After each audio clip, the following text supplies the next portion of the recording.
Hello everybody, and welcome to another Jarrison Time informational video. In the following video, we'll be taking a look at working in the Overtime Authorization window. After opening the software, we head to the toolbar and click on the Authorize Overtime icon.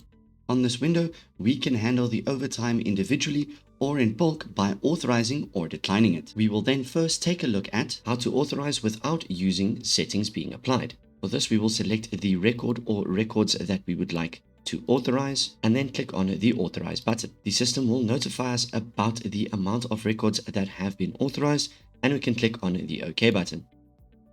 Then at the top left, we have the date range section. Here we can select the from and to date that we would like to view the overtime for. Then we have the change date range button. Currently we will see that the date range is displayed as monthly, and once this button is clicked, the date range will change, and in this case it will go to a weekly period. We can keep clicking the date range button until we have the desired period displayed.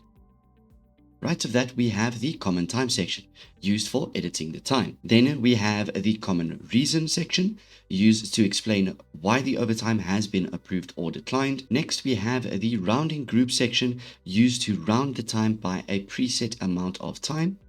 After that, we have the authorization type filter, used to filter the type of unauthorized overtime that we would like to view.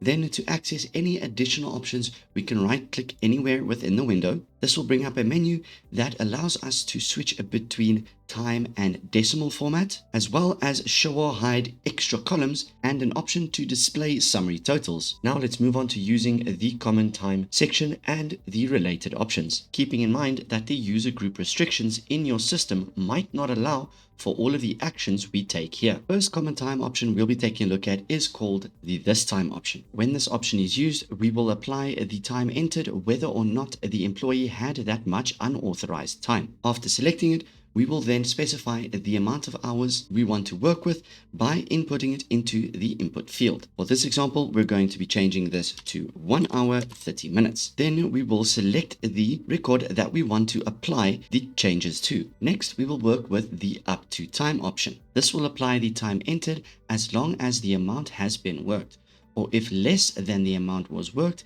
it will apply as much as what has been worked. Then change the hours in the input field to 1 hour 20 minutes.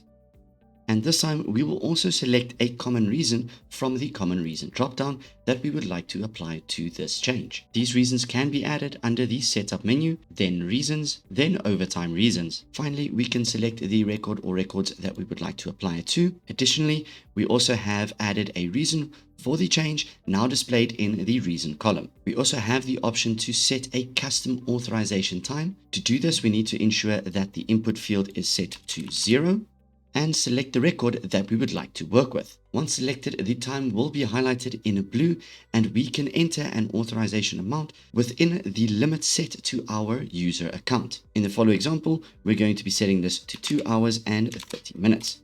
After ensuring that we have reviewed and confirmed the records, we can proceed by clicking on the Authorize button located at the bottom right corner of the screen. The system will then display a message with the number of authorized records, after which we can click on the OK button. In order to decline overtime, we need to select the relevant records and then click on the decline button found at the bottom right. The system will again display a message indicating the amount of records that have been declined. Then we can again click on the OK button. Next, at the bottom left of the window, we have the Show Authorize button. When clicked, the window will display the approved and declined overtime we have already processed. From these items, we can revert the authorization by selecting an item and then clicking on the unauthorized button. The system will again display a message indicating the amount of items that we have now reverted. Then to get back to the unprocessed overtime, we will click the Show Authorized button. Right of that, we have the Excel button, used to export the current displayed list into an Excel file, followed by the Select All button, used for bulk item selection. And now that we are done with the window, we can click on the Close button and go on working with Jarrison Time. That will be all for this video. For related content, check the description below. Thank you for watching, and goodbye.